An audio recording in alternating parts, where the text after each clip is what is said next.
समाज की उपेक्षित घटकों में से एक है कचरा वेचक महिला। और इन्हीं महिलाओं के न्याय हक के लिए फिर एक बार आवाज उठाते हुए 1 मार्च अर्थात अंतर्राष्ट्रीय कचरा वेचक दिन के अवसर पर स्त्री मुक्ति संगठना, परिसर सखी विकास संस्था और नूतन सहकारी सेवा संस्था के माध्यम से रबाले से लेकर महपे एमआईडीसी क्षेत्र में विशाल रैली निकाली गई, जिनमें सैकड़ों की संख्या में कचरा वेचक महिलाएं शामिल थी। वहीं इन महिलाओं और उनके बच्चों के उत्थान के लिए अग्रसर रहने वाले पूर्व महापौर सुधाकर सोनावणे, सामाजिक कार्यकर्ता रुशाली मखदूम भी यहां विशेष रूप से मौजूद थी। दिन भर एमआईडीसी कंपनियों के सामने कचरा बेचने वाली इन महिलाओं को उक्त कंपनियां टिकाऊ के बजाय केवल टाकाऊ कचरा देना ही उचित समझ रही थी।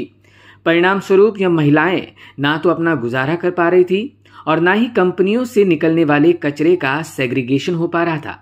ऐसे में समाज में स्वच्छता की दृष्टि से एक कड़ी की भूमिका अदा करने वाली इन कचरा वेचक महिलाओं को भी एमआईडीसी में मौजूद इन कंपनियों से बड़े पैमाने पर टिकाऊ कचरा मिल सके, यह इस रैली का मुख्य उद्देश्य था।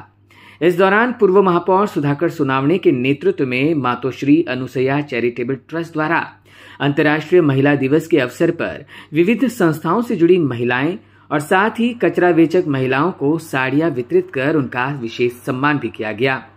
इस दौरान इन संगठनाओं ने पूर्व महापौर सुधाकर सोनावणे को निवेदन सौंपकर इन महिलाओं को न्याय दिलाने की मांग भी की, जिस पर पूर्व महापौर सुधाकर सोनावणे ने भी अपनी भावनाएं व्यक्त करते हुए न्याय का भरोसा दिलाया। नवी मुंबई महानगरपालिकेने ज्या पद्धतीने जो कचरा तात्काळ दुर्गंधी पसरवतो असा कचरा डंपिंग ग्राउंडवर नेण्यासाठी व्यवस्था केलेली आहे, परंतु त्याच्याऐवजी जो कचरा वर्गीकृत होऊ शकतो, सॅग्रिगेशन होऊ शकतो, कचरा उचलण्यामध्ये घंटा गाडीवरचे कामगार असतील किंवा इतर काही जे ठेकेदार असतील हे त्याला प्राधान्य देत आहेत आणि त्यामुळे हे जे 100 कुटुंब आज त्याच्यावर अवलंबून आहेत त्यांचा पोटा पाण्याचा प्रश्न निर्माण होतोय। आणि म्हणून महानगरपालिकेने ज्या पद्धतीने डंपिंग ग्राउंड आहे जे 30 वर्षामध्ये फुल होणं अपेक्षित आहे ते पहिल्या 5 वर्षामध्ये फुल झालेलं आहे। पुढच्या 25 वर्षामध्ये कचरा टाकण्यासाठी आपण डंपिंग ग्राउंड आणणार कुठून? आणि त्यामुळे पुनर्वापर होणारा कचरा कुठल्याही परिस्थितीत तो डंपिंग ग्राउंडवर जाऊ नये आणि याच्यासाठी मदत करणारा हा कचरा वेचक जो घटक आहे हा घटक या ठिकाणी उपेक्षित राहू नये, त्याच्यासाठी आज त्यांनी ही रॅली काढलेली आहे। मी त्यांना शब्द दिला, निश्चितपणे महापालिका आयुक्त असतील, आदरणीय मंत्री महोदय नाईक साहेब असतील यांच्याशी तात्काळ बैठक करून एमआयडीसीच्या ज्या आज दोन्ही असोसिएशन आहे स्मॉल स्केल आणि टीबीआय या दोघांनाही पत्र देऊन कशा पद्धतीने आपल्याला ह्या महिलांना सामावून घेता येईल, त्यांना तो कचरा देताना भेदभाव केला जाणार नाही आणि ह्या ज्या महिला आहेत यांना हा कचरा एकत्रितपणे केल्यानंतर वर्गीकरण करायला जी जागा गरजेची आहे ती जागा देखील तात्काळ उपलब्ध करून देण्यासाठी आपण प्रयत्न करणार आहोत, हा शब्द मी आज दिलेला आहे। आणि त्यामुळे जागतिक कचरा वेचक दिनाचं औचित्य साधून या ठिकाणी काही एखादा कार्यक्रम नाही, परंतु महिलांचे जे प्रश्न आहेत हे प्रश्न या ठिकाणी मांडण्यासाठी एक उत्तम अशी संधी आहे आणि म्हणून हा प्रश्न आजच्या दिनी संबंधितांकडे मांडला जाईल, एवढंच मी या ठिकाणी सांगतो। येणाऱ्या 7 दिवसामध्ये जागतिक महिला दिन पण आहे आणि एक महिला म्हणजे या सृष्टीची निर्मिती आहे करणारी आहे।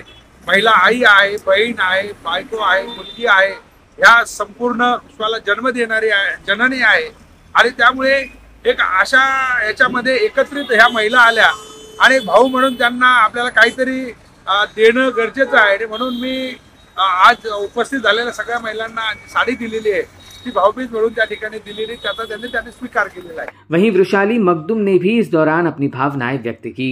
स्त्री मुक्ती संघटनेच्या माध्यमातून नवी मुंबई आणि पनवेल या ठिकाणी 1000 कचरा वेचक महिलांचं संघटन केलेलं आहे।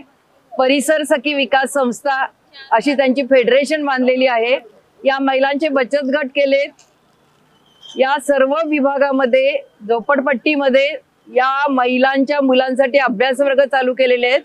L&T कंपनीने एक आरोग्य मोबाईल व्हॅन दिलेली आहे, ती सगळ्या वस्तीमध्ये जाऊन दर महिन्याला जवळजवळ 2000 कचरा वेचक महिला, त्यांची मुलं आणि त्यांचे कुटुंबीय यांची आरोग्य तपासणी केली जाते। आज मुलं शिक्षणाच्या प्रवाहात यावी म्हणून जवळजवळ 384 मुलांच्या बरोबर आता काम चालू आहे। श्रीराम राधाकृष्णन मेमोरियल ट्रस्टच्या माध्यमातून मुलांची फी भरली जाते आज ह्या सगळ्या कचरा वेचक महिला समाजातला एक अतिशय दुर्लक्षित आणि उपेक्षित घटक आहे. त्यांच्यापर्यंत अनेक सुविधा जात नाहीत आणि रबाळे विभागात विशेषतः या सगळ्या महिला MIDC कंपन्यांच्या बाहेर दिवस दिवस फिरून कचरा वेचतात. माजी महापौर आणि या रबाळे विभागातले सर्व सामाजिक कार्यकर्ते सोनवणे साहेबांनी आम्हाला गेली अनेक वर्ष बरीच मदत केलेली आहे. मुलांच्या शिक्षणासाठी असेल, महिलांच्या काही गरजा असतील आरोग्याच्या किंवा इतर काही. पण आज जेव्हा MIDC विभागात या महिला कचरा वेचायला दिवसभर फिरतात तेव्हा त्यांना हवा तसा कचरा मिळत नाही. कचरा म्हणजे संपत्ती आपण म्हणतो, त्याप्रमाणे या कचऱ्यामध्ये त्यांच्यापर्यंत कचरा येऊपर्यंत सगळा विकाऊ कचरा अनेक हातांनी घेतलेला असतो आणि जेव्हा त्यांच्या हातात कचरा येतो तो टाकाऊ कचरा येतो, ज्याला फारशी किंमत नसते. त्यामुळे या रबाळे विभागातल्या ज्या MIDC विभागामध्ये ज्या कचरा वेचायला जातात त्यांची मागणी आहे की आम्हाला, सोनवणे साहेबांना त्यांची विनंती आहे की आम्हाला या विभागात ज्या कंपन्यामध्ये सुका कचरा आहे, प्लास्टिक आहे, पुट्टा आहे, रद्दी आहे, तो सुका कचरा त्यांना मिळावा. कारण 2024चे नियम आलेले आहेत आता आणि त्या नियमामध्ये कचरा वेचकांना या कचरा व्यवस्थापनामध्ये सामावून घेतलं पाहिजे असं या नियमांनी सांगितलेलं आहे. त्यानुसार आम्ही स्त्रीमुक्ती संघटना, परिसर सखी विकास संस्था, आम्ही नूतन सहकारी सेवा संस्थाही बांधलेली आहे. या सगळ्यांच्या माध्यमातून आज या रॅलीचं आयोजन केलेलं आहे. आज आंतरराष्ट्रीय कचरा वेचक दिन आहे. जगभर आज हा दिन साजरा केला जातोय. आमची भारतीय महिला विकास कचरा वेचकांची आघाडी पण आहे, त्या अंतर्गतही आम्ही आज दिवस हा साजरा करतोय. आमची मागणी एवढीच आहे की कचरा हा महिलांचा हक्काचा आहे. त्या पर्यावरणाचं रक्षण करतात, शहराचा कचरा कमी करतात, वाहतुकीवरचा खर्च कमी करतात. तर त्यांना हा हक्काचा कचरा मिळण्यामध्ये अनेक अडथळे, अनेक अडचणी येत आहेत. तर सोनवणे साहेबांच्या माध्यमातून आता हे अडथळे, ही अडचण दूर झाली पाहिजे आणि मला खात्री आहे सरांनी आम्हाला आतापर्यंत जे सहकार्य केलेलं आहे असं सहकार्य मिळेल आणि आमच्या महिलांना त्यांच्या हक्काचा कचरा नक्की मिळेल. धन्यवाद. Bureau input EW network.